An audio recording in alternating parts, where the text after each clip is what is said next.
مجلس میں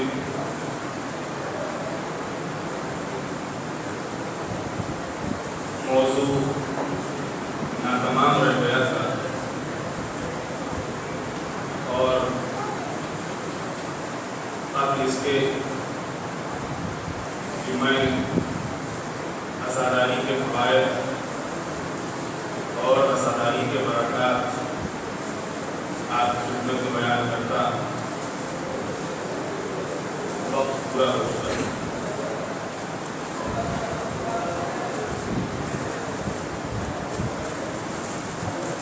عزاداری ایک ایسا مشن ہے، ایک ایسی تحریک ہے، ایک ایسا انقلاب ہے کہ آج اسلام اور بنام اسلام جو کچھ بھی باقی ہے وہ اسی مشن، اسی تحریک اور اسی انقلاب کی بدولت ہے۔ میں نے جمعے میں آپ کی خدمت میں عرض کیا تھا کہ ضرورت ہے اس بات کو سمجھنے کی کہ حسین کون تھے۔ یہ حسین ابن علی نے کربلا کے میدان میں اتنی بڑی اور اتنی عظیم قربانی کیوں پیش کی؟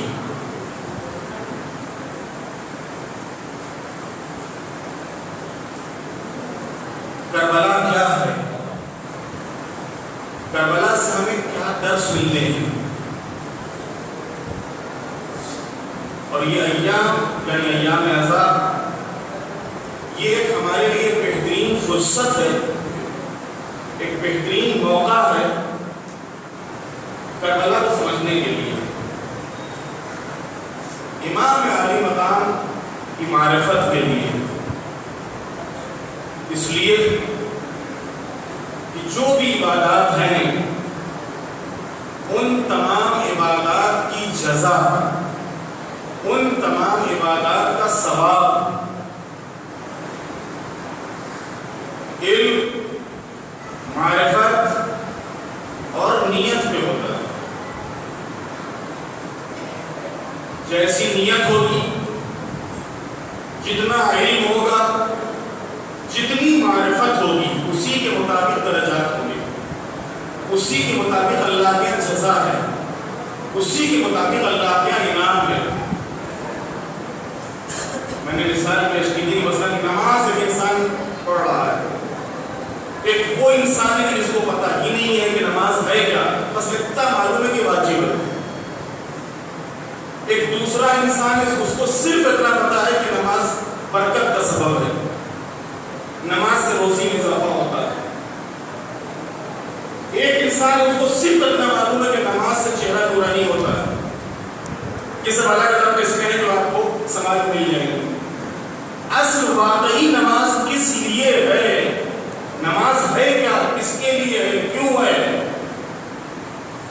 خود نماز میں ہم کیا پڑھتے ہیں، کیا کرتے ہیں، کیوں کرتے ہیں، کیوں پڑھتے ہیں۔ تو ایک انسان وہ کہ جس کو صرف اتنا معلوم ہے کہ نماز برکت کا سبب ہے، نماز نعمت کا سبب ہے، یا نماز صرف بس اتنی اس کو معلومات ہے کہ وہ واجب ہے بس۔ اسی کے مقابلے میں دوسرا وہ انسان کہ جو نماز کے اسرار کو جانتا ہے، نماز کے واجب ہونے کے پیچھے کیا ریزن ہے، کیا راز ہے، کیا کارن ہے، ان کا علم اس کو ہے۔ اب ان دونوں کے ثواب میں بھی فرق آ جاتا ہے۔ یہ جو صرف واجب سمجھ کر، یہ جو صرف برکت کی نیت سے، یہ جو صرف نعمت کی نیت سے پڑھ رہا ہے، اس کے ثواب میں، اور وہ انسان اور وہ مسلمان کی جو نماز کو نماز کے طور پر اور نماز کے اسرار اور اس کے رموز کو جان کر اور نماز کی پوری معرفت اور نماز کے پورے علم کے ساتھ پڑھ رہا ہے،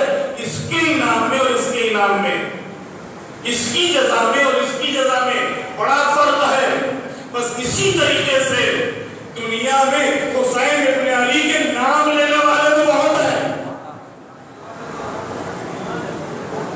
تعزیہ رکھنے والے بہت ہیں، ماتم کرنے والے بہت ہیں، امام کے نام پر آنسو بہانے والے بہت ہیں، عزاداری کرنے والے بہت ہیں، لیکن اگر ہمارا علم اور ہماری معرفت بھی بس یہاں تک محدود رہ گئی کہ حسین ابن علی رسول اللہ کے نواسے،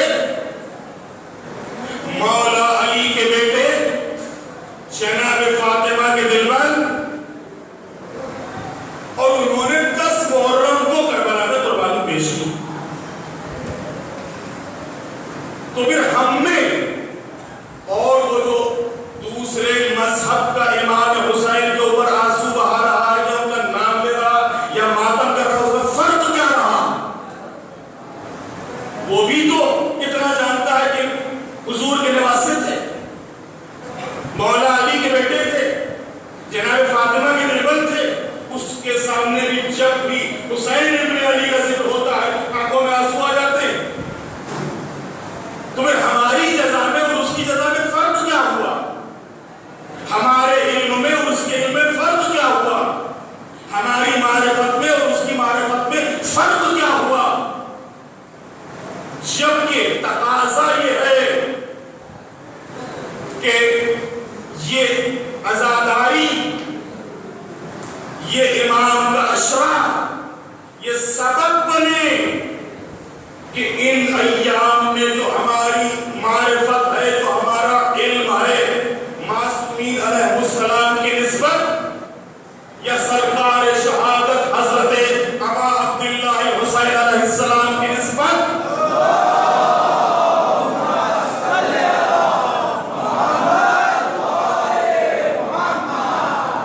یا کربلا کے لیے، تو ان ایام میں اس میں اور اضافہ، ہماری معلومات، ہماری معرفت اور بڑھے، کیونکہ جتنی معرفت بڑھتی جائے گی، جتنا علم میں اضافہ ہوتا جائے گا، اتنا ہی محبت بڑھتی جائے گی، اور جتنی محبت بڑھتی جائے گی اتنا اطاعت کا جذبہ پیدا ہوتا جائے گا۔ ایک صلوات بھیج دے محمد والے محمد۔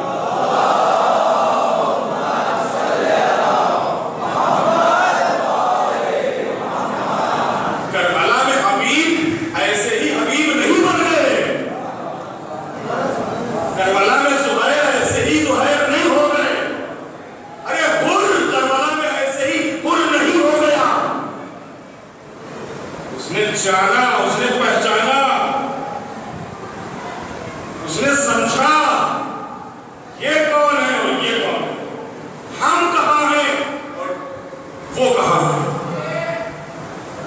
لہذا وہی علم تھا، وہی معرفت تھی، اس لیے کہ علم کے لیے خود حضور نے فرمایا ہے، معرفت کے لیے خود حضور نے فرمایا ہے کہ علم ایک نور ہے، معرفت ایک نور ہے، اللہ جس کے دل میں چاہتا ہے اس نور کو پیدا کر دیتا ہے، لہذا وہ معرفت ہمارے اندر آنی چاہیے، وہ علم ہمارے اندر آنا چاہیے کہ جس علم اور معرفت کے سبب ہم اپنے کو کربلا سے قریب کر سکیں، ہم اپنے کو سرکار شہادت سے قریب کر سکیں، ہم اپنے کو ائمہ اطہار سے قریب کر سکیں، ہم اپنے کو کربلا سے قریب کر سکیں۔ تو قربانی جو امام علی مقام نے دی کربلا کے میدان میں، تو کس لیے دی؟ کیا وجہ تھی، کیا ریزن تھا، کیا سبب تھا؟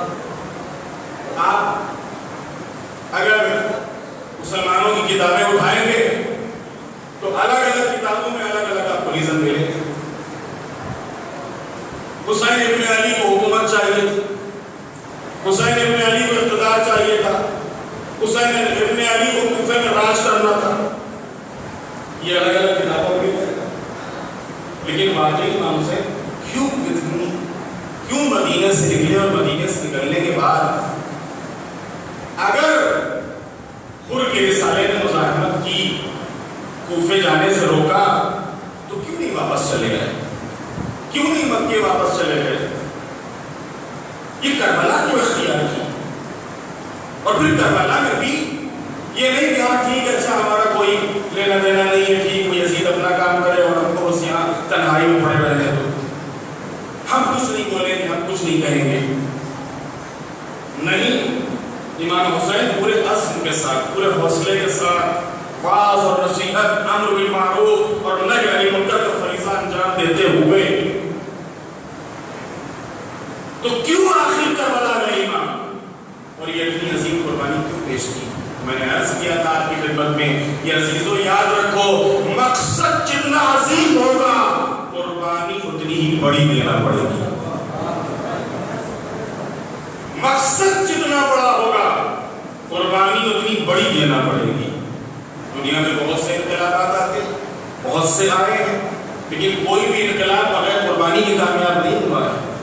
چاہے ہمارے ہندوستان کا انقلاب ہو اور وہ آزادی کی جنگ ہو، اور چاہے ایران کا انقلاب ہو اور پھر وہ شہنشاہی کا خاتمہ اور اس کے بعد یہ اسلامی حکومت ہو، کوئی بھی انقلاب بغیر قربانی کے کامیاب نہیں ہوا ہے۔ اور مقصد، ہدف، ٹارگٹ جتنا عظیم ہوگا قربانی اتنی ہی زیادہ دینی پڑے گی، قربانی اتنی ہی بڑی دینا پڑے گی۔ دنیا میں جو انقلابات آئے ہیں ان میں اور واقع کربلا میں عظیم فرق ہے۔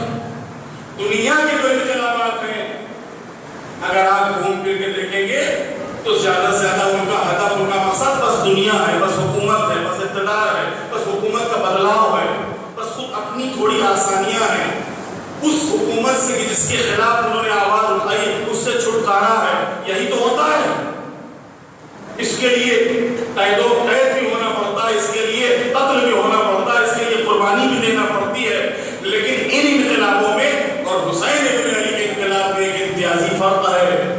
حسین ابن علی کا جو انقلاب تھا وہ صرف دنیا اور اقتدار اور حکومت اور دولت اور ثروت کے لیے نہیں تھا، بلکہ حسین کا انقلاب انسانیت کی نجات کے لیے تھا، حسین کا انقلاب دین کی بقا کے لیے تھا، حسین کا انقلاب مذہب کے بچاؤ کے لیے تھا۔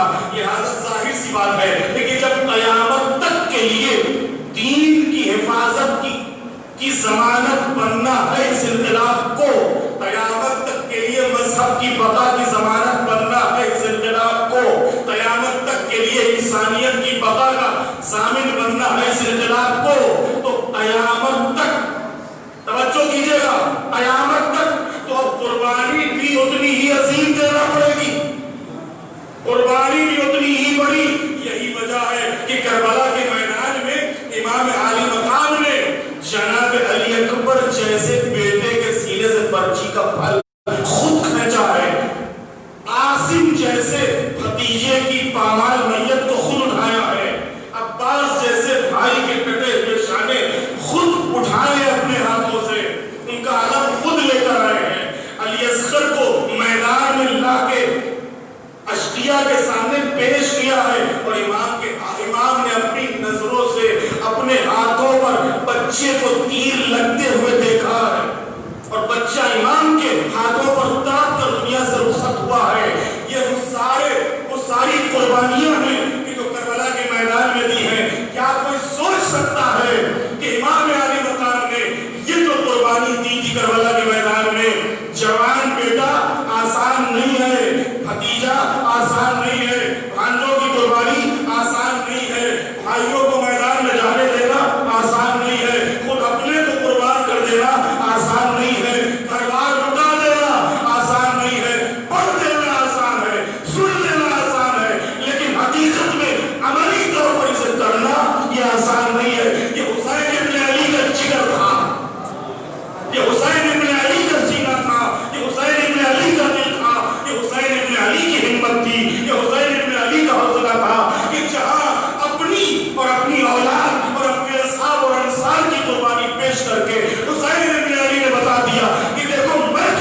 نہیں مرنے دوں گا۔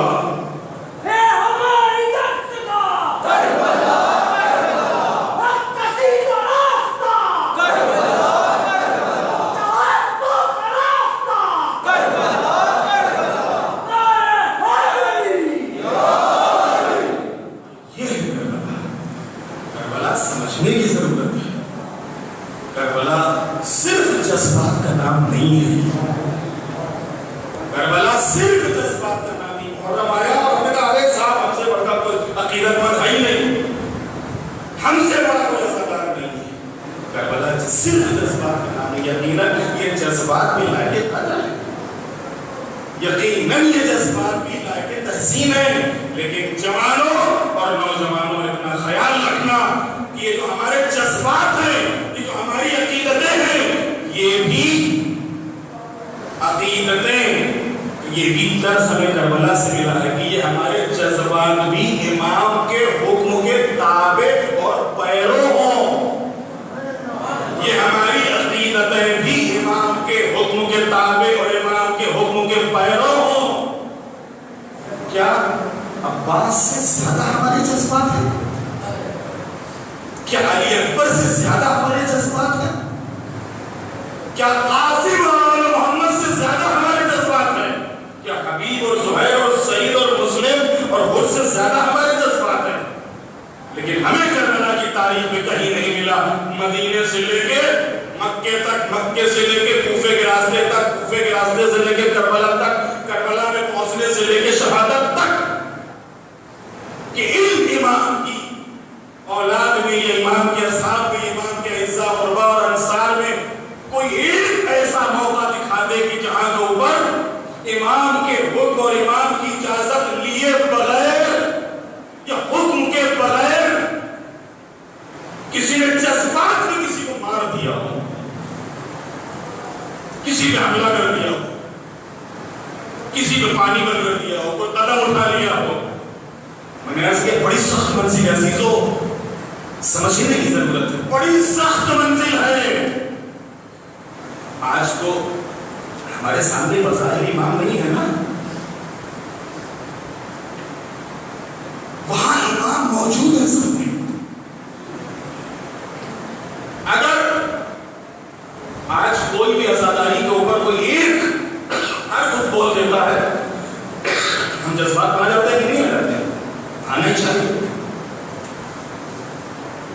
اگر کوئی بھی ہمارے مذہب اور دین کے خلاف کچھ بول دیتا ہے، ہم جذبات میں آ جاتے ہیں کہ نہیں آ جاتے؟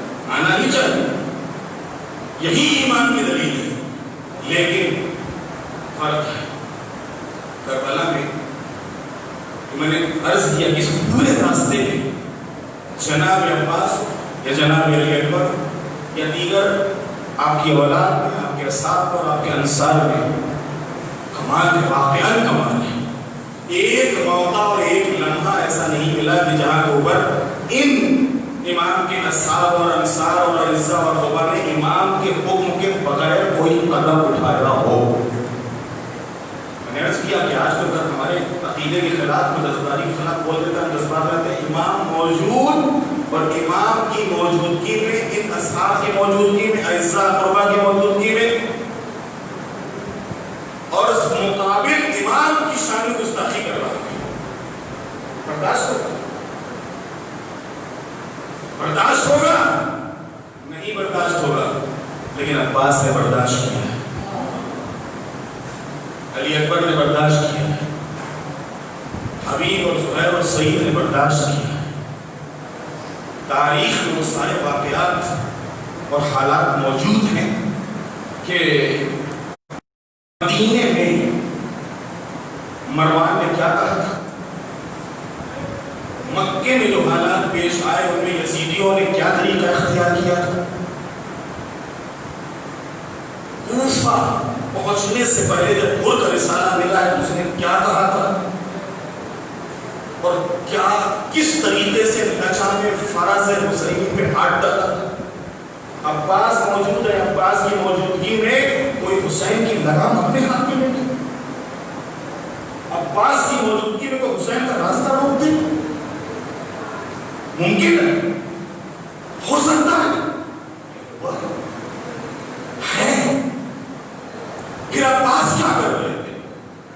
علی اکبر کیا کر رہے تھے، امام محمد کیا کر رہے تھے، آپ سب سنتے رہتے ہیں۔ اس سب کی نظر امام کو آقا کیا کہتے ہیں، اس وقت آقا کا کیا حکم ہے۔ جناب عباس خود فقیہ ہیں، خود صاحب بصیرت ہیں، اور یہ میں نہیں کہہ رہا ہوں، چوتھے امام نے ان کو کہا ہے، چھٹے امام نے کہا ہے، عباس فقیہ تھے۔ فقیہ کا مطلب یعنی اس کو مسئلہ پوچھنے کی ضرورت نہیں ہے۔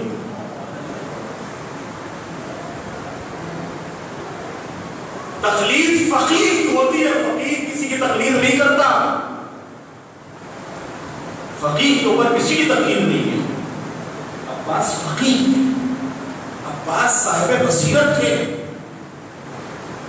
جیسے ہی حالات سامنے نظریں امام کے اوپر جب کہ جانتے ہیں وہ مسئلہ کیا کرنا ہے، لیکن پھر نظریں امام کے اوپر لگی ہوئی، امام بس اشارہ کر دے اور بس جنگ کے لیے تیار ہو جائے۔ لیکن ایک مرتبہ امام نے بھی یہ سخت آزمائش تھی، سخت امتحان تھا۔ امام نے جنگ کرنے کے بجائے ایک عظیم ذمہ داری سونپ دی، بھیا عباس لشکر پیاسا ہے، پانی پلاؤ۔ اللہ اکبر، یہ ہے عقیدت، یہ ہے محبت، یہ ہے اطاعت، یہ ہے معرفت، یہ ہے علم۔ یہ یہاں ہم سے تقاضا کر رہے ہیں کہ تم کربلا اور کربلا والوں کی معرفت سمجھو، کربلا کیا ہے، کربلا والے کون ہیں۔ بھیا عباس پانی پلاؤ، اور جناب عباس نے اس لشکر کو بھی جس نے امام کا راستہ روکا ہے، سب کو پانی پلایا، سب کو پانی پلایا۔ تو عزیزو، جتنا ہمارا علم بڑھتا جائے گا، جتنی معرفت میں اضافہ ہوتا چلا جائے گا، اسی کے لحاظ سے محبت بڑھتی چلی جائے گی۔ جتنی محبت بڑھتی چلی جائے گی اتنا ہی اطاعت کا جذبہ پیدا ہوتا چلا جائے گا۔ یہ جو عباس کے یہاں اطاعت کا جذبہ تھا، یہ اسی محبت کی بنیاد پر تھا، یہ جو محبت تھی اس معرفت کی بنیاد پر تھی۔ یہ جو حبیب اور زہیر اور سعید اور مسلم کا جذبہ تھا کہ ہر وقت نظریں لگی ہوئی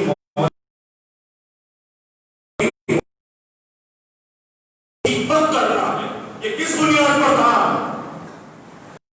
یہ اس معرفت کی بنیاد پر تھا، وہ اس محبت کی بنیاد پر تھا۔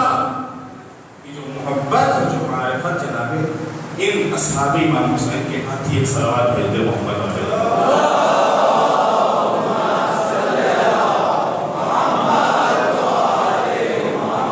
آزاداری سے اس کی قدر کیجیے، اس فرش رضا کی قدر کیجیے۔ بہت بڑی نعمت ہے ہم شیعوں کے لیے یہ رضا سید الشہداء۔ حقیقت یقین جانیے کہ اگر یہ رضا سید الشہداء نہ ہوتی تو نہیں معلوم آج ہم کہاں ہوتے ہیں، ہم کہاں ہوتے کچھ کہاں۔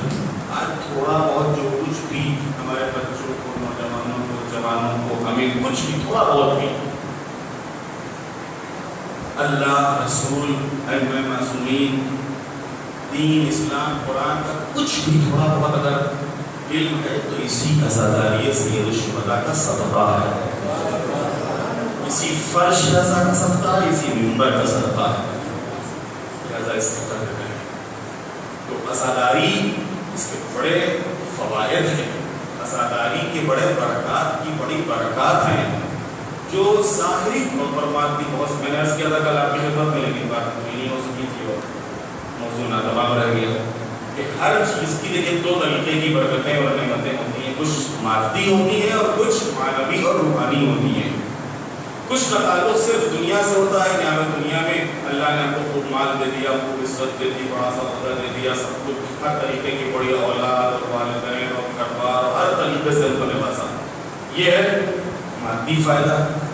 ایک ہوتا ہے معنوی فائدہ، روحانی فائدہ، جس کی بنیاد کے اوپر ہمارا عقیدہ سدھر جاتا ہے، ہمارا ایمان سدھر جاتا ہے، ہماری اصلاح ہو جاتی ہے، ہم ہدایت پا جاتے ہیں، ہمارے اندر تقویٰ پیدا ہو جاتا ہے، اللہ کا ڈر سما جاتا ہے. یہ سب معنوی فائدے. ہم آخرت سے ڈرتے ہیں, قیامت سے ڈرتے ہیں.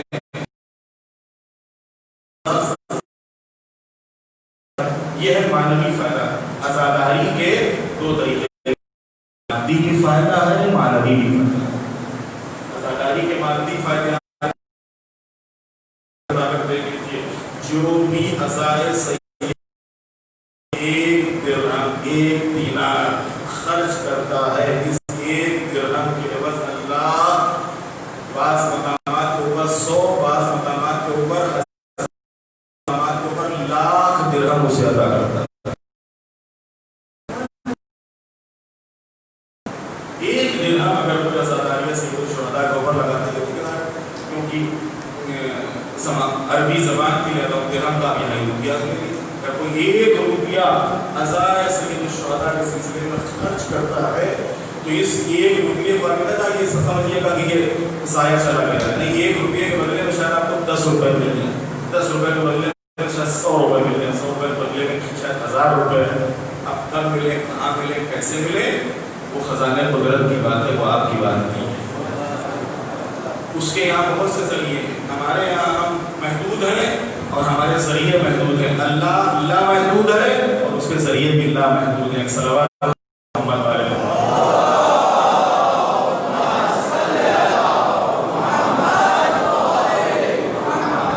آثار اور برکات عزاداری سید الشہداء معصومین علیہ عزاداری سید الشہداء بے پناہ اہمیت دی ہے.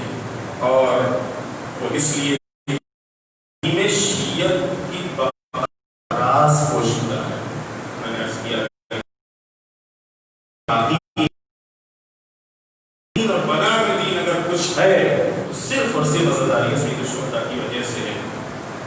اور اس سے ہٹ کر اس عزاداری کے جو برکات ہیں, جو فوائد ہیں, وہ آپ کی خدمت میں یہاں پر پیش کرنا چاہتا ہوں. ان میں سے عزاداری کا پہلا فائدہ یا پہلی برکت ہے وہ ہے گناہوں کی بخشش. اتنی بڑی چیز ہے, بڑی آسانی سے آپ لوگوں نے سن لی ہے. گناہوں کی بخشش. کون ہے کہ جس نے گناہ نہیں کیا, کون ہے کہ جس سے گناہ نہیں ہوا. ہم توبہ کرتے ہیں, اس میں بہت سے ذریعے گناہوں کی بخشش کی. نماز بھی گناہوں کی بخشش کا ذریعہ ہے. خود ماہ مبارکہ رمضان لعلکم تتقون, شاید تمہارے اندر تقویٰ پیدا ہو جائے. روزے بھی گناہوں کی بخشش کا ذریعہ ہے. اسی طریقے سے دیگر عبادتیں بھی بخشش کا ذریعہ ہیں. تو بخشش کے ذریعے بہت سے ہیں. انہیں میں سے ایک جو سب سے اہم ہے وہ ہے عزاداری سید الشہداء. یہ عزاداری سید الشہداء ایسا نہ سمجھیے گا اور آپ کو کچھ حاصل نہیں ہوتا ہے. نہیں, اگر اس عزاداری سید الشہداء میں فرش عزا پر بیٹھ کر کسی بھی آپ کے دل میں احساس پیدا ہو گیا, ذرا برابر آخرت آپ کی نظر میں آ گئی, ذرا برابر ایمان کی قربانی کو آپ نے سمجھ لیا, تو یہی علم, یہی معرفت, یہی خوف آخرت آپ کی مغفرت کا سبب بنے گا. آپ کے گناہوں کو بخش دے گا, آپ کے گناہوں کو اللہ معاف. بہت سی روایتوں میں ہے کہ جس وقت عزائے سید الشہداء میں انسان اس موقع کو انسان اپنے لیے غنیمت چاہے. ان آنسوؤں کے اوپر اللہ نظر رحمت کرتا ہے.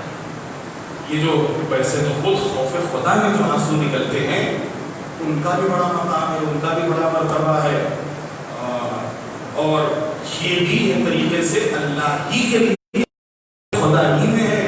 اس لیے کہ حسین نے قربانی اپنے لیے نہیں دی تھی, اللہ کے لیے دی تھی. لہذا اگر کوئی عزاداری سید الشہداء میں اس وقت کی جس وقت اس کی آنکھ سے آنسو نکلنا اور اس موقع کے اوپر اگر دل میں اللہ کو پکارے اور حسین ابن علی کا واسطہ دے کے یا کربلا کا والوں کا واسطہ دے کے اپنے گناہوں کی بخشش طلب کرے تو اللہ غفور الرحیم ہے, اس کے گناہوں کو بخش دے گا. صلوات پڑھیں.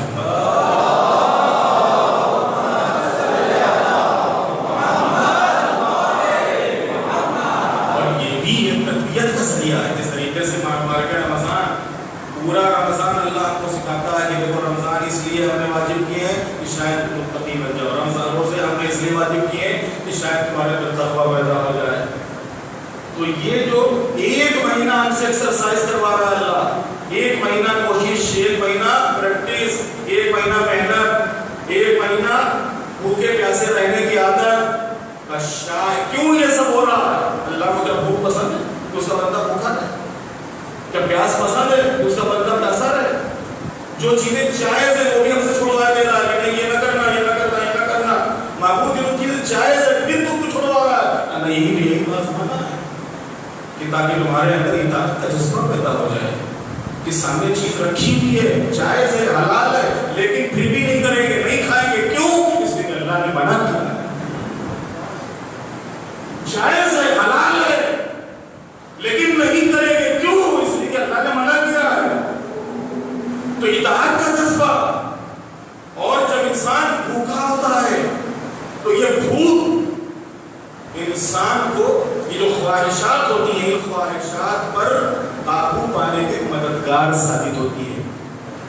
اس کے مقابلے میں کہ جو پیٹ بھرا ہوا ہے، اسی وجہ سے زیادہ کھانے سے منع کیا گیا ہے کہ زیادہ نہ کھاؤ اور ہر وقت نہ کھاؤ. زیادہ نہ کھاؤ اور ہر وقت نہ کھاؤ، بلکہ جب تم دسترخوان پر بیٹھو تب بھی تمہاری کوشش یہ ہو کہ بالکل پیٹ نہ بھر لو، بلکہ ایک گوشہ پیٹ کا خالی رکھو. ایک گوشہ پیٹ کا خالی رکھو. اور یہ چیزیں ہماری صحت کے لیے بھی اچھی ہیں، اور صحت کے لحاظ سے اس کے علاوہ نفس کے لیے بھی بہت معاون اور مددگار ہے. ہم چاہتے ہیں کہ خواہشات نفسانی سے ٹکرائیں، خواہشات نفسانی سے لڑیں. تو جتنا زیادہ آپ منہ چلاتے رہو گے، کھاتے پیتے رہو گے اور مختلف قسم کے جو انواع اور اقسام کی غذائیں لیتے رہو گے، تو اس خواہشات سے ٹکرانا بڑا مشکل ہے. اگر ہم چاہتے ہیں کہ ان خواہشات سے ٹکرائیں تو تھوڑا کنٹرول کریں اپنے اوپر. جب تھوڑا سا اپنے کو کنٹرول کریں گے بہت جلد ان خواہشات پر ہم قابو حاصل کر لیں گے. جب خواہشات پر قابو ہو جائے گا گناہ نہیں ہوں گے، واجب ترک نہیں ہوگا. جب گناہ ہوگا نہیں، واجب چھوٹے گا نہیں، تو یہی وہ منزل ہوتی ہے جہاں پر اللہ اپنے بندوں کو معاف کر دیتا ہے. بس میرے کہنے کا مقصد یہ ہے کہ جس طریقے سے ہم رمضان المبارک میں ایک مہینہ ہم سے اللہ ایکسرسائز کرواتا ہے، یہ ایام عزا ہیں. ان عزا میں بھی آج پہلی تاریخ گزر گئی، ہماری کوشش کیا ہونا چاہیے؟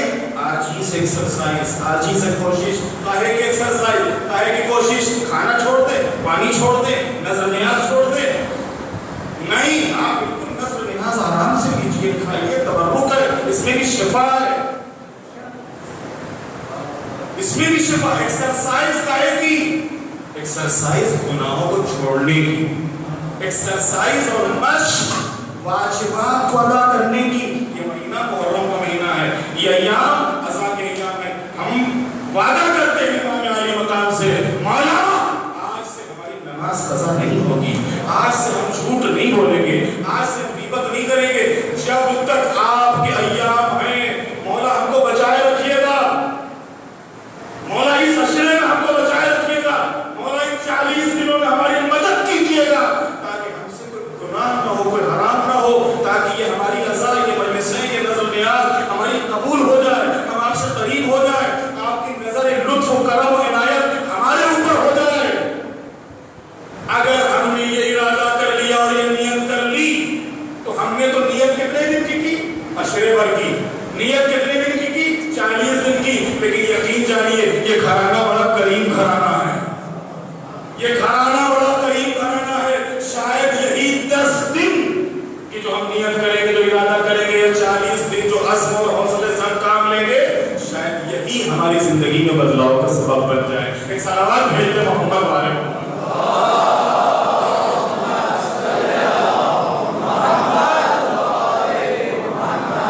تفسیر قمی اور بحار الانوار کی روایت کے لحاظ سے اگر کوئی مجلس عزائے سید الشہداء میں شریک ہوتا ہے، صرف شریک ہوتا ہے، تو اللہ اس کے گناہوں کو معاف کر دیتا ہے، اس کے گناہوں کو بخش دیتا ہے.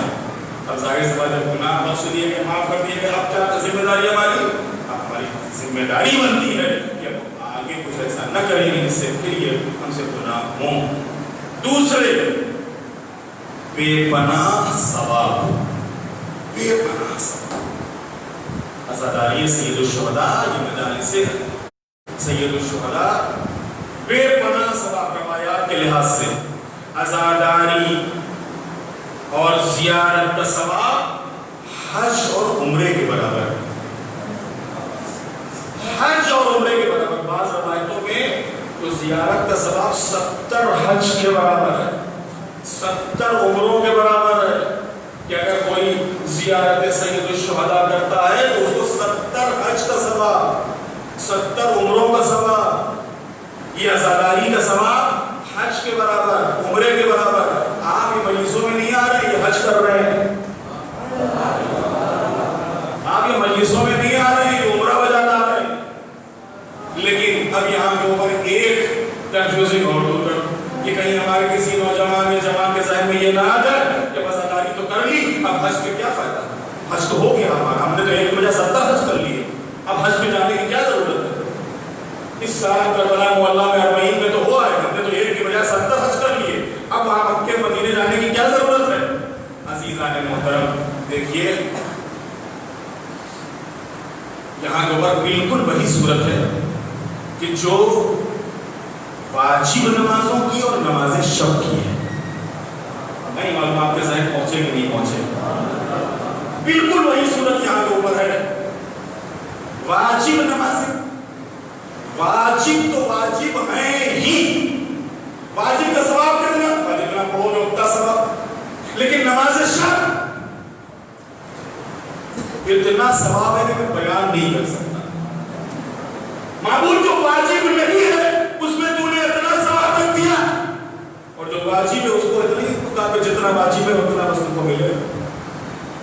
اور نافلہ اور نماز شب کا اس کے تو ثواب کی کوئی انتہا نہیں ہے. اس میں تم کو اللہ کتنا رزق دے دے، کتنی برکت دے دے، کتنی دولت دے دے، کتنی نعمت دے دے، اور آخرت میں تمہارا کیا مقام اور مرتبہ ہوگا وہ اللہ ہی جانتا ہے. اس لیے کہ تم نے سحر میں اپنے کو بیدار رکھا ہے، سحر میں تسبیح کی ہے، سحر میں اللہ کے لیے قیام کیا ہے، سحر میں رکوع اور سجدے کیے، کہ جس وقت پوری انسانیت خطرت میں پڑی ہوئی تھی، سو رہی تھی، اللہ سے غافل تھی، دین میں پڑی ہوئی، دنیا میں پڑی ہوئی تھی، اور تم اس موقع کے اوپر اللہ کی بارگاہ میں حاضر ہو کے اللہ اکبر اشہد ان لا الحمدللہ رب العالمین. لہذا نماز کے مقابلے میں اب اگر پڑھ کے وہ سو جائے کہ ہمیں ثواب ملی گیا.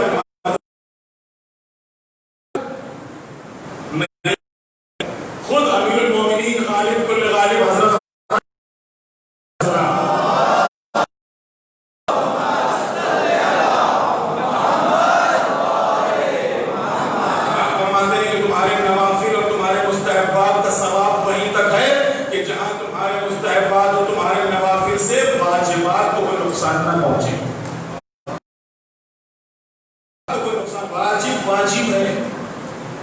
واجب ہے. اگر کوئی پوری رات نمازیں پڑھتا رہے اور نماز صبح قضا کر دے، پوری رات نماز پڑھنے کا کوئی فائدہ نہیں، اس کو کچھ نہیں ملے گا. کیوں؟ اس لیے نماز صبح چھوڑ دی جو واجب تھی، جو واجب کی تھی. اور اسی وجہ سے اللہ نے ثواب بھی مستحبات کا زیادہ رکھا ہے، نوافل کا زیادہ رکھا ہے، کہ جو ہم نے واجب نہیں کیا وہ اس نے پڑھا واجب کے ساتھ ساتھ. یہ تو واجب ہے، یہ تم کو کرنا ہی ہے، 5 وقت کی نمازیں یہ تم کو پڑھنا ہی ہے. لیکن نماز شب واجب نہیں ہے. باقی وقت کے جو نافلہ نمازیں واجب نہیں ہیں، ہم نے واجب نہیں کی پھر بھی اس نے پڑھی. دیکھیں کمپنی 12 گھنٹے کی ڈیوٹی ہے، 12 گھنٹے کی ڈیوٹی کرنے کے بعد اب 1 گھنٹہ اگر ایکسٹرا کرو گے تو تنخواہ کو ڈبل ملے گی. کیا مطلب؟ ہم 12 گھنٹے کر رہے ہیں تو کہہ رہے ہیں کہ وہی تم کو ملے گا جو مہینے میں ملتا، اور اگر 2 گھنٹہ ایکسٹرا کیا تو آگے ڈبل. کیوں؟ تم نے ایکسٹرا کام کیا ہے، اس وجہ سے تم نے ایکسٹرا کام کیا، اس وجہ سے تمہارا جو ہے ویتن جو ہوگا ڈبل ہوگا. تو معلوم ہوا کہ یہی صورت وہاں بھی ہے. واجب تو واجب ہے، واجب پہ تو اللہ نے جو لکھ دیا وہ ملنے والا ہے. کمال تو یہ اگر ہم چاہتے ہیں، دنیا میں کون نہیں چاہتا کہ زیادہ ہو، اگر کہیں بھی کسی کمپنی میں کسی فیکٹری میں کسی کو پتا چل جائے کہ ہماری 6 گھنٹے کی ڈیوٹی ہے اور اس کے بعد 2 گھنٹے ایکسٹرا ملنے والے اور جتنا ہم 6 گھنٹے میں کماتے ہیں 2 گھنٹے کو ملنے کون عقل مند چھوڑے گا کہ نہیں صاحب جہاں 6 گھنٹے کے 2 گھنٹے اور صحیح کم از کم سیلری ڈبل ہو جائے گی پیسہ زیادہ ہو جائے گا دولت زیادہ ہو جائے گی. اب ظاہر سی بات ہے جب دنیاوی معاملات میں ہم سمجھتے ہیں کہ کیا فائدہ ہے اور کیا نقصان ہے تو ہماری دین کے معاملے میں ہماری عقل کیوں نہیں چلتی؟ بالکل یہی صورت مذہب کے معاملے میں بھی ہے کہ جو واجب ہے وہ تو واجب ہی ہے لیکن جو واجب کے ساتھ ساتھ انسان مستحبات کو ادا کرتا ہے تو ان مستحبات کی بنیاد پر اللہ اس کے ثواب میں اضافہ کر دیتا ہے. صلوات کہتے ہیں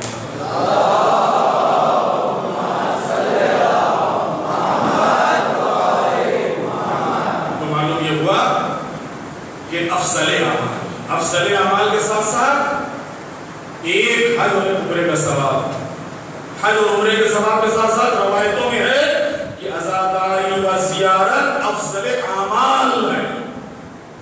تیسری چیز اور جو ہمارے لیے بہت اہم ہے وہ ہے حسن عاقبت. یہ حسن عاقبت کیا ہے؟ آخرت کا بخیر ہونا. آج ہم جو کچھ دنیا میں کرتے ہیں نمازیں پڑھتے کاہے کے لیے بھائی آخرت اچھی ہو جائے جنت مل جائے. روزے رکھتے کاہے کے لیے جنت مل جائے. دوسری عبادتیں کرتے کاہے کے لیے جنت مل جائے. عزاداری کا تیسرا ثواب یا تیسرا فائدہ یا تیسری برکت اور وہ حسن عاقبت آخرت کا بخیر ہونا. کیونکہ ایک عزادار امام حسین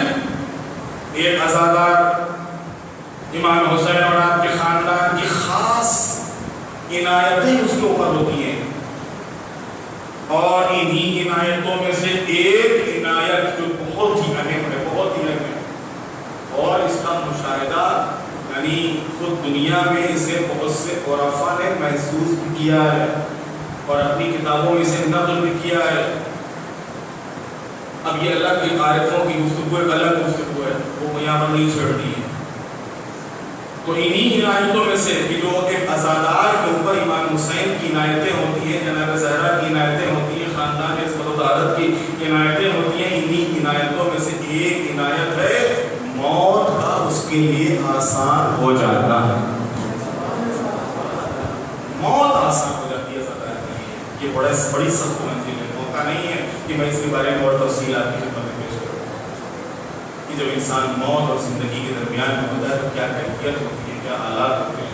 روایتوں میں ہے کہ موت جس وقت روح انسان کی نکلنے لگتی ہے تو جس طریقے سے کوئی خاردار درخت کے اوپر ریشمی کپڑا ڈال کے کھینچ لے اور وہ تار ہو جاتا ہے ایسے ہی روح کا جسم سے نکلنا کہ جسم ٹکڑے جیسے ہو جاتا ہے.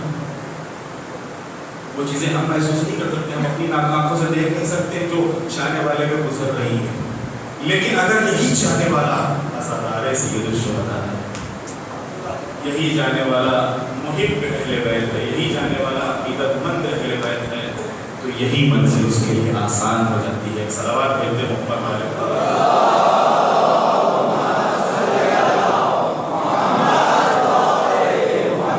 چوتھی چیز اسلام اور تشیع کی بقا. یہ آج تک آپ کی خدمت میں اور میں اس سے پہلے مقدمے میں آپ کی خدمت بیان کر چکا. اسلام کی بقا عزاداری کی برکت سے ہے. شیعت کی بقا اس کی عزاداری کی وجہ سے ہے. اور جہاں ہر زمانے میں خطرے رہے ایسا نہ سوچیے کہ آج کوئی خطرہ نہیں ہے. کوئی زمانہ ایسا نہیں رہا کہ جس میں شیعت خطروں کی سطح پہ نہ عزاداری خطروں کی سطح کے اوپر. ہر زمانے میں اس زمانے میں تو اور مشکل ہو گیا. اس زمانے میں طریقے بدل گئے انداز بدل گئے. کب کون سا میسج کب کون سی تقریر کب کون سی بات کب کون سا آڈیو کون سا ویڈیو ہمارے بچے نوجوان جوان ہمارے مذہب کے کسی فرد کے ذہن کو موڑ دے منحرف کر دے اس کو اس کے عقیدے سے ہٹا دے. عزاداری کے سلسلے میں کوئی شک شبہ اس کے دل میں یا اس کے ذہن میں ڈال دے. یہ تو اور بھی سخت ہے زمانہ. یہ حالات اور بھی سخت ہیں، لہذا یہ عزاداری ہی ہے، یہ مجلسیں ہی ہیں کہ جو جوانوں اور نوجوانوں اور قوم کو بچائے ہوئے ہیں۔ اسلام اور تشیع کی بقا عزاداری سے، اور اس زمانے میں اسلام تو خطرے میں آئی اور ساتھ ہی ساتھ شیعت کو ختم کرنے کی پوری کوششیں ہو رہی ہیں کہ شیعت کو ختم کیا جائے، لیکن شیعت ایک ایسا درخت ہے کہ حقیقت میں جس کو جتنا چھانٹا گیا ہے، جتنا کاٹا گیا ہے، اتنا ہی اور زیادہ تناور ہوتا چلا گیا ہے۔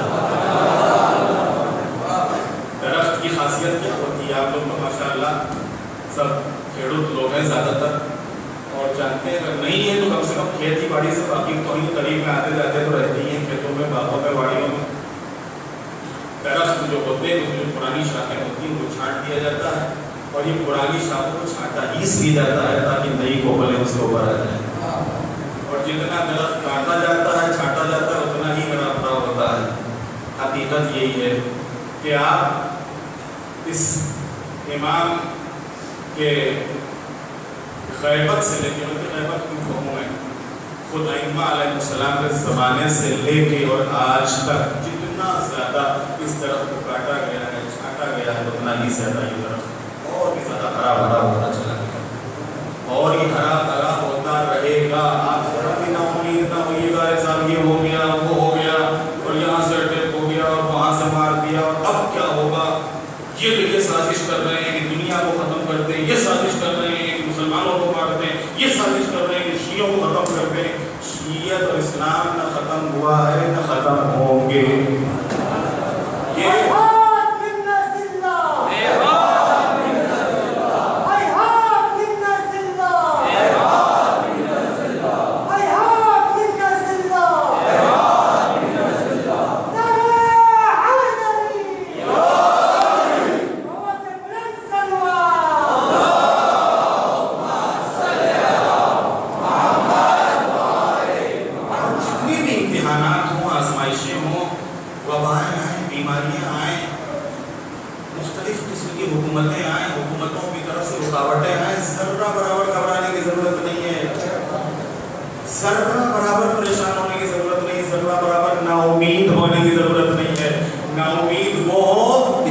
سرپرست نہ ہو، جن کا کوئی سہارا دینے والا نہ ہو، جن کو کوئی آگے بڑھانے والا نہ ہو، جن کے سر پہ ہاتھ رکھنے والا نہ ہو۔ سلام کے نام سے ہمارا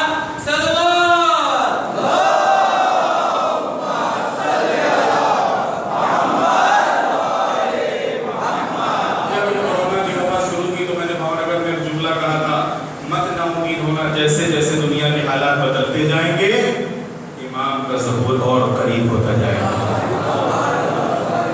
اور یہ حالات خود ایک بہت بڑے قدرت کے کسی بہت بڑے نظام کا پیش خیمہ ہے، بہت بڑے قدرت کے نظام کا پیش خیمہ ہے۔ دنیا میں جتنے بھی حالات بدلتے رہے، وہ بدل رہے ہیں اور بدلتے آگے بھی بدلیں گے۔ جتنا حالات بدلیں گے ہمیں اپنے اس ثابت قدم پر بس اتنی کوشش کریں کہ ہم دین سے خارج نہ ہونے پائیں، ایمان سے خارج نہ ہونے پائیں، ہمارا عقیدہ ہمارے ہاتھ سے جانے نہ پائے، ہم شیعت سے نکلنے نہ پائیں۔ اس لیے یہ بہت اہم ہے۔ آج پوری دنیا جتنے دشمن ہیں، ان کا جو اصل حملہ ہے وہ ہمارے دین کے اوپر، ہمارے عقیدے کے اوپر، ہمارے ایمان کے اوپر، ہماری محبت کے اوپر ہے، اور وہ چاہتے ہیں کہ ہمیں ہماری محبت سے ختم ہو جائے، لیکن انشاءاللہ ہمیں کامیاب ہوئے ہیں اور آگے کامیاب ہوں گے۔ صلوات بھیجو۔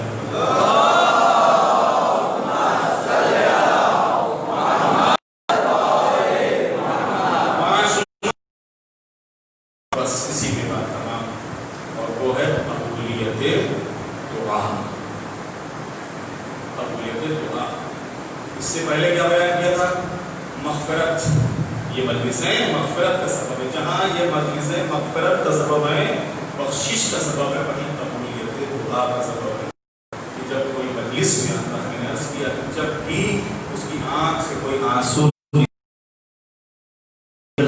غنیمت سمجھے، غنیمت جانے، اور اس موقع کے اوپر جب وہ اللہ کو کربلا والوں کا واسطہ دیتا ہے اور پروردگار عالم اس کی بات کو رد نہیں کرتا ہے۔ قبولیت دعا، اور یہاں کے اوپر میں آپ کی خدمت میں ایک روایت نقل کرنا چاہتا ہوں، کیونکہ جس طریقے کے ہمارے سامنے آج حالات ہیں اور جن حالات کا ہم کو سامنا ہے، بالکل یہ روایت انہیں حالات کے مطابق ہے۔ آیت اللہ مظاہری یہ اس وقت حیات ہے اور حوزہ علمیہ اصفہان کے ہیں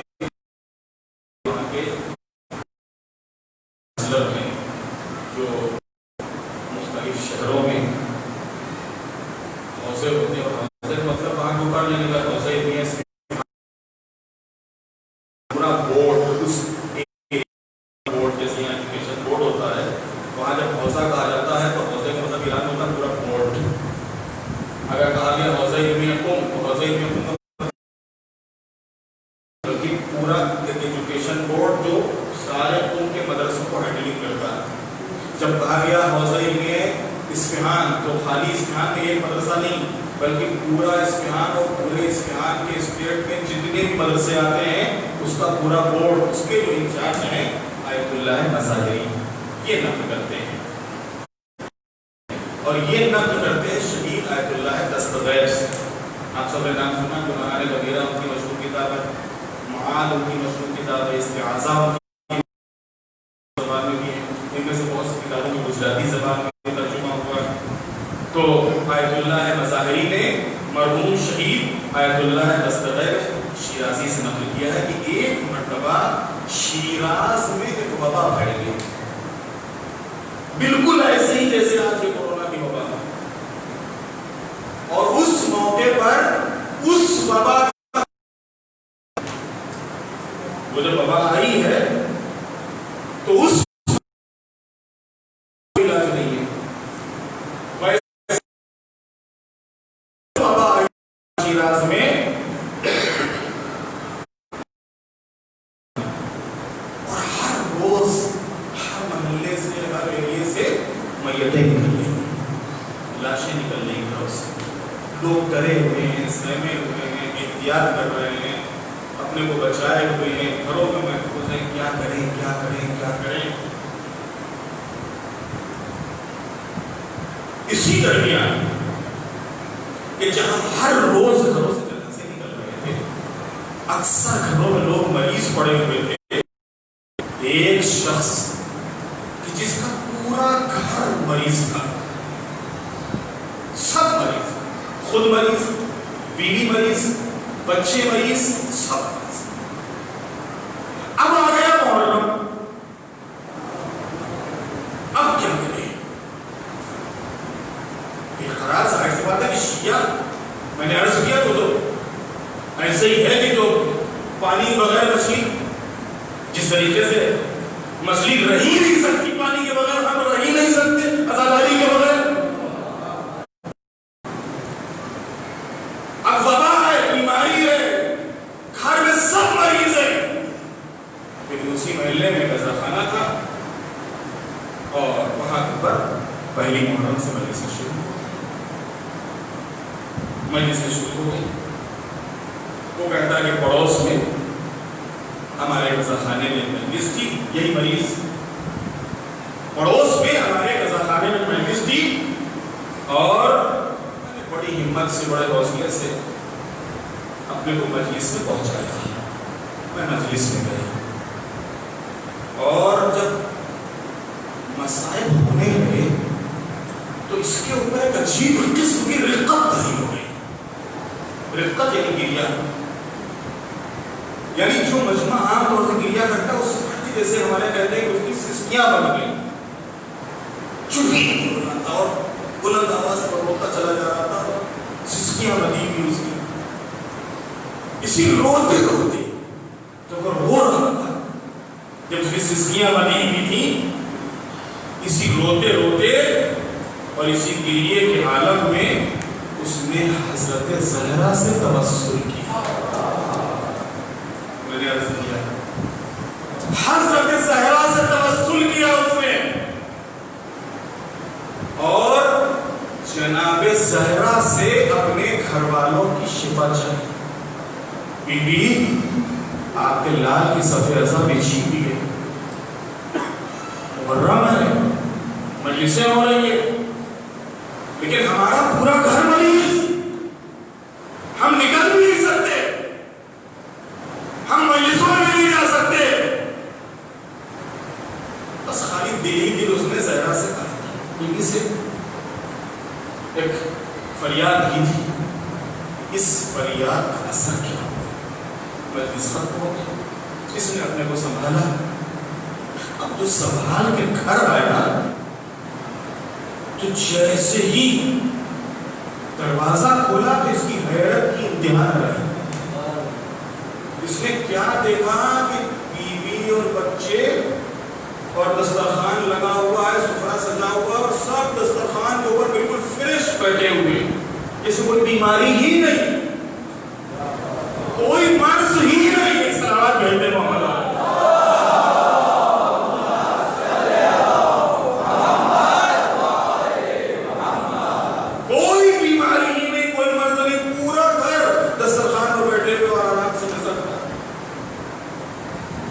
مجھے بہت تعجب ہوا. ابھی میں مجلس میں گیا ہوں تو دیکھا ہے کہ یہ ادھر پڑے ہوئے تھے, وہ ادھر پڑے ہوئے تھے, ان کو ہوش نہیں اپنا, ان کو اپنا ہوش نہیں. اور یہ چند لمحوں میں کیا ہو گیا کہ اب جو آگے دیکھتا ہوں کہ پورا گھر ماشاءاللہ بالکل ایک دم صحیح سالم, اور سب دسترخوان کے اوپر بیٹھے ہوئے اور مشغول ہے, مصروف ہے کھانے میں. کہتے ہیں کہ میں نے بچوں سے کہا کہ یہ سب کیا ہے, کیا ہو گیا, کیسے ہوا؟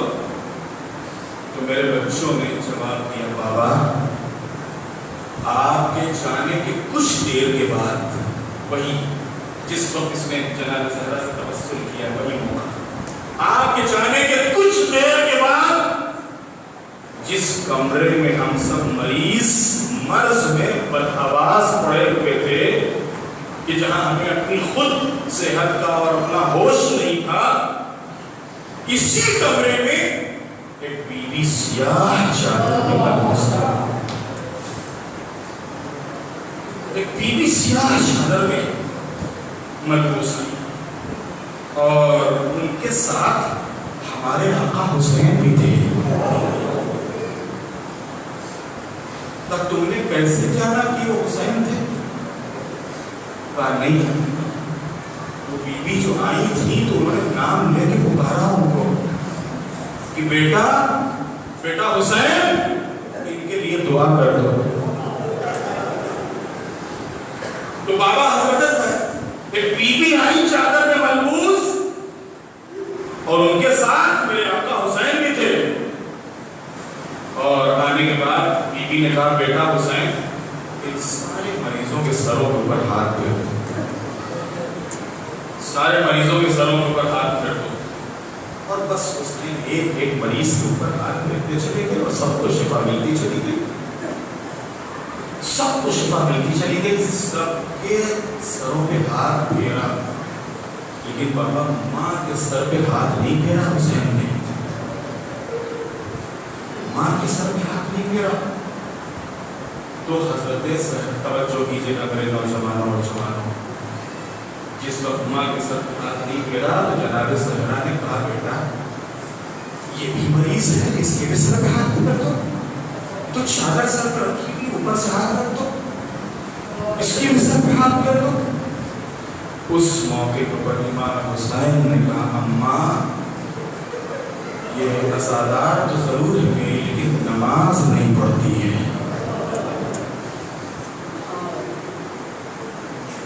اماں یہ میری عزادار تو ضرور ہے لیکن نماز نہیں پڑھتی ہے.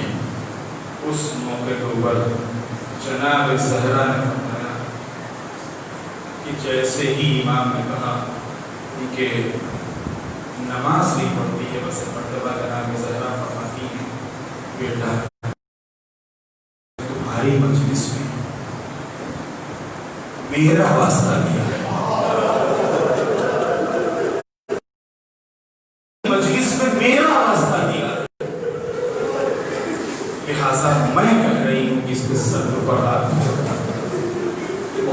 کریم گھرانہ، میں نے عرض کیا بڑا کریم گھرانہ ہے، بس یہی کے اوپر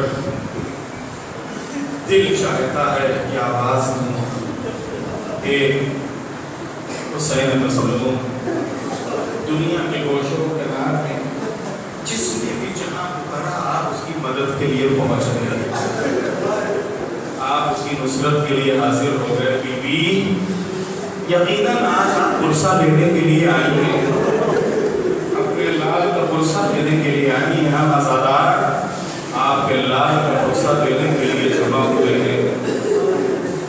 لیکن بی بی مدینے سے لے کے اور مکے تک، مکے سے لے کے کربلا تک، اور کربلا میں 2 محرم کو پہنچنے سے لے کے اور 10 محرم تک حالات اور واقعات میں بے قرار کیے ہوئے ہیں۔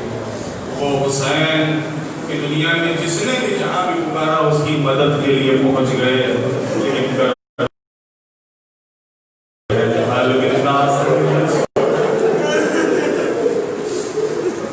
آیا ہے کوئی میری مدد کرنے والا؟ ہے کوئی میری آواز پر لبیک کہنے والا؟ ہے کوئی میرے بچوں کو پانی پلانے والا؟ کون تھا کربلا میں میرے حسین کی آواز پر لبیک کہنے والا؟ جزاک اللہ خیر۔ حقیقت یہ ہے کہ آج یا حسین وہ جو امام علی مقام نے کربلا کے میدان میں حلقے کی صدا ہو رکھی تھی، آواز دیتے آقا ہم کل نہ تھے، لیکن آج ہم اس صدا کے اوپر لبیک کہہ رہے ہیں، ہم آج آواز دے رہے ہیں کہ آقا ہم حاضر ہیں، ہم جس لائق بھی ہیں، جس خدمت کے لائق بھی ہیں، اس خدمت کے لیے آمادہ اور تیار ہیں۔ عزیزانو، آج پہلی محرم گزر گئی، پہلی محرم جس میں عموماً جناب مسلم کے بیٹوں کے اور کربلا پہنچنے کے مسائل بیان ہوتے ہیں۔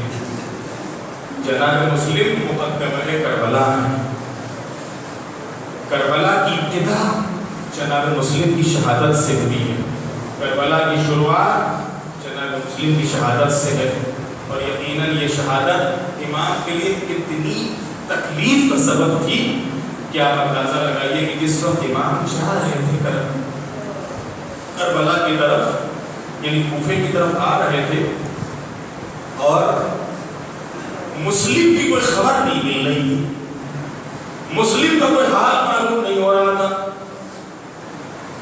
کہ اسی درمیان دیکھا کوفے کی طرف سے ایک شخص چلا رہا ہے۔ امام نے آواز دی، بھیا عباس، بیٹا علی اکبر، دیکھو شاید یہ کوفے کی طرف سے آ رہا ہے، اور ذرا اس سے پوچھو کہ کیا اس کو ہمارے بھائی مسلم کی کچھ خبر معلوم ہے؟ جناب عباس کو علی اکبر ہے، اسے لے کر امام کی خدمت کیا۔ امام نے فرمایا کہ بھیا بھائی کیا کوفے سے آ رہا ہے؟ کہا کوفے سے آ رہا ہے، کیا تم کو کچھ میرے بھائی مسلم کی خبر ہے؟ بس مسلم کا نام سننا تھا بڑا ہوا ہے، مسلم کا نام سننا تھا بڑا ہوا، اور مرتبہ سر کو جھکا لیا۔ آقا ہمت نہیں ہو رہی کہ سب کے سامنے بیان کرو، ذرا پیچھے آئیے۔ امام فرماتے ہیں کہ نہیں، یہ میرے اصحاب، ان کے اوپر میرا پورا اعتماد ہے، جو کچھ کہنا ہے تو ان کے سامنے کہو۔ بس ایک مرتبہ آنے والے نے سر سے آواز اتارا۔ آقا جب کوفے سے چلا تھا، مسلم کے سر و تن میں جدائی ہو چکی تھی، مسلم کا لاشا دارالامارہ سے نیچے پھینکا جا چکا تھا، مسلم کے پیروں میں رسیاں تھیں، مسلم کی لاش کوفے کی گلیوں میں پھرائی جا رہی۔ بس ایک مرتبہ جیسے ہی امام نے سنا ایک نعرہ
الزهراء بها وبعالها وبنيها